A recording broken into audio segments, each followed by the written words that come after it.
Today we are discussing a program which is asked by so many core technical companies just like SAP.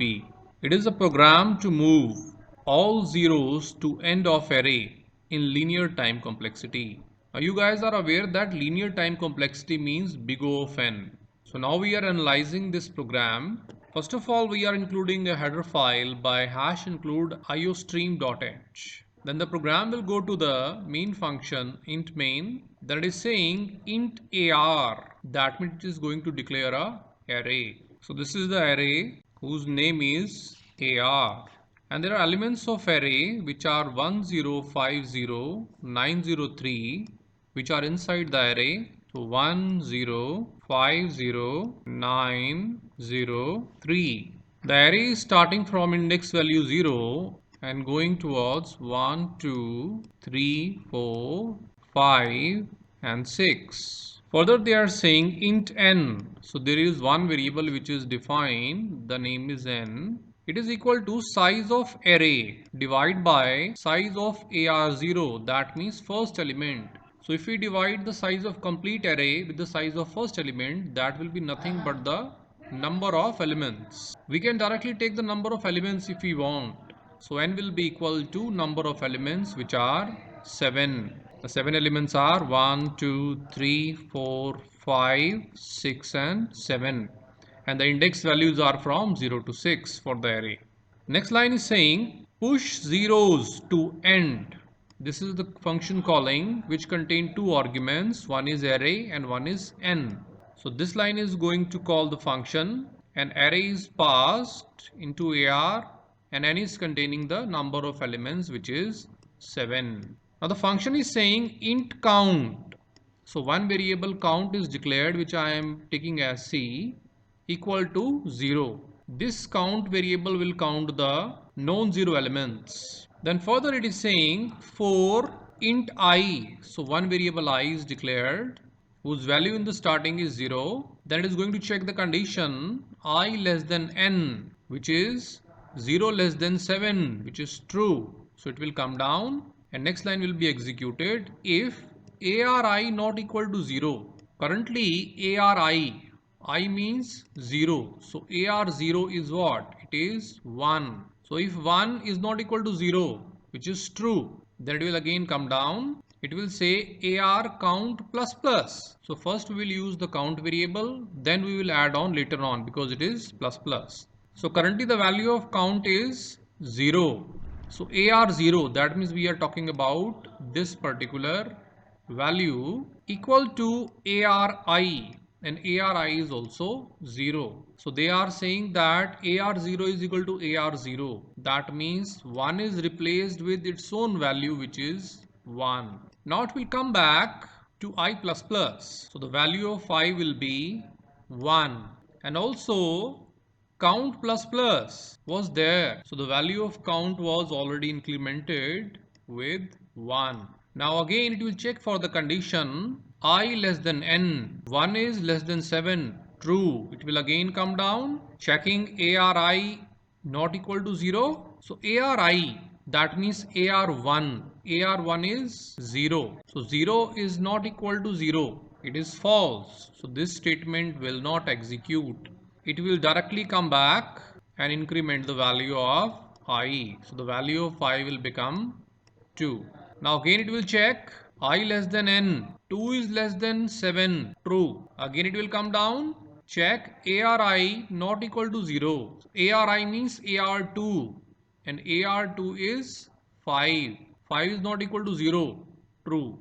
So it will come down. It will say AR count plus plus is equal to ARI. AR count is AR1. So AR1 which is 0 equal to ARI and ARI is AR2 which is AR5. So this will come here. Now the value of 0 will become 5. So this value will be updated and yes, count plus plus, so count will be incremented with 1.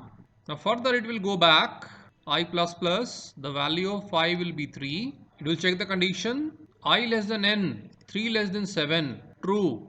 It will again come down, check ARI not equal to 0.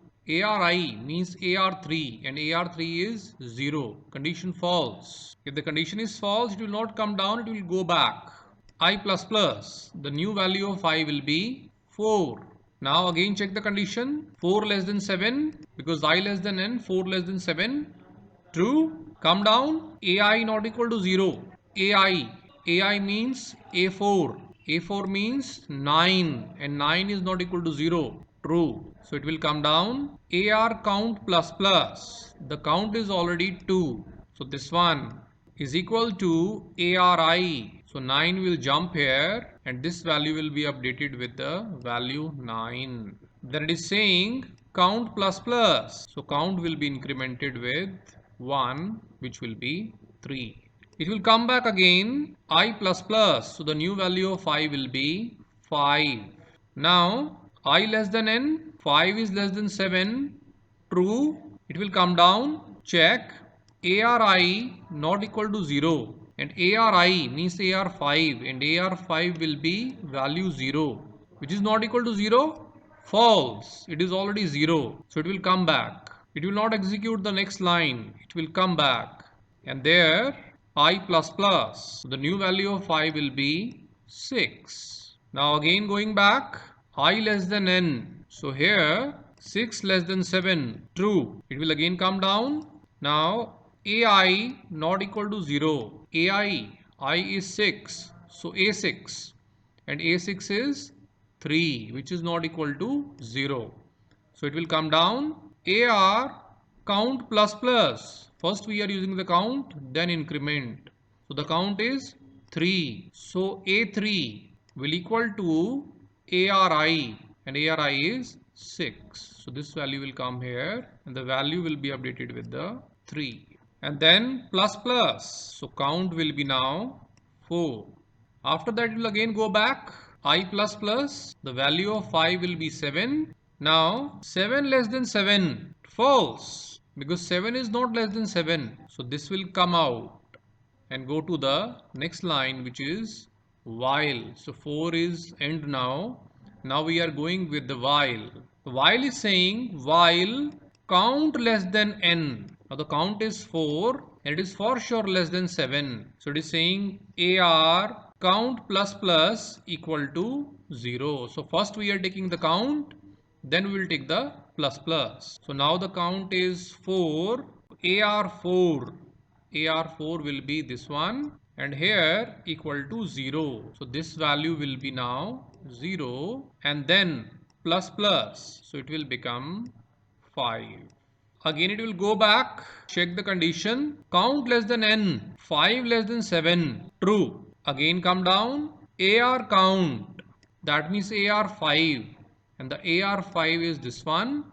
Will be equal to 0. So this value will be updated with the value 0. Then plus plus. So the new value of count will be 6. It will come back again. Checking the condition. Count less than n. True, because 6 less than 7. So again it will come down. AR count. And the AR count means AR6. And AR6 is this one is equal to 0. So this element will become 0. And count plus plus. So the new value will be 7. Again loop will come back. Check the condition. Count less than n. 7 less than 7. False. So this condition will false. And the part of push 0 to end is over. Now you can see that all the zeros are at the end and all the non-zero elements are to the front. So after execution this will come back to the next line. That is saying Cout. It is for the output. Print on the screen. Array after pushing all zeros to end of array. /n means going to the next line. That is saying for int I is equal to 0. So I will start from the 0. I less than n. So I will go up to 6 value. I plus plus. Then they are saying Cout ARI and with the space. So they are going to print all the elements which are 1, 5, 9, 3, 0, 0, 0 one by one and return 0. So this will be the output of this program. array after pushing all 0 to end of array is 1593000. So this is matching. Now we are analyzing the time complexity of this program. So program will start with the main function. We will exclude all the constant complexities. The first line will take constant time. Second line will also take the constant time. In the next line, they are going to call the function. Then the control will be jumped to function, passing the array and the number of elements. Then again the constant time. Now we are having this for loop. In this for loop, we have to check that how many times the inner statements are executed. And because the for loop is going from 0 to n, so it will be taking n time for executing this for loop. Then if we move further, then there is a while loop. In this while loop, we have to check that how many times that inner part is executed. And if we see that it is going to run for the remaining values of n, but still the degree of polynomial will be n. So it will take n time. Then it will come back to the program after executing the function. Then this line will also take the constant time, which will not count. Then there is one more for loop. In this for loop, we have to check that how many times the inner part is executed. So the for loop is going from I is equal to 0 to n. So there it is executing the inner part for n times. Then we are having return 0, which is the constant time. If we count all the major time consumed in this program, excluding the constant time, so it is n plus n plus n, which is equal to 3n. And 3n is nothing but having the degree n. So the complexity of this program will be big O of n. And this big O of n is nothing but your linear time complexity. So this program is executing in linear time complexity.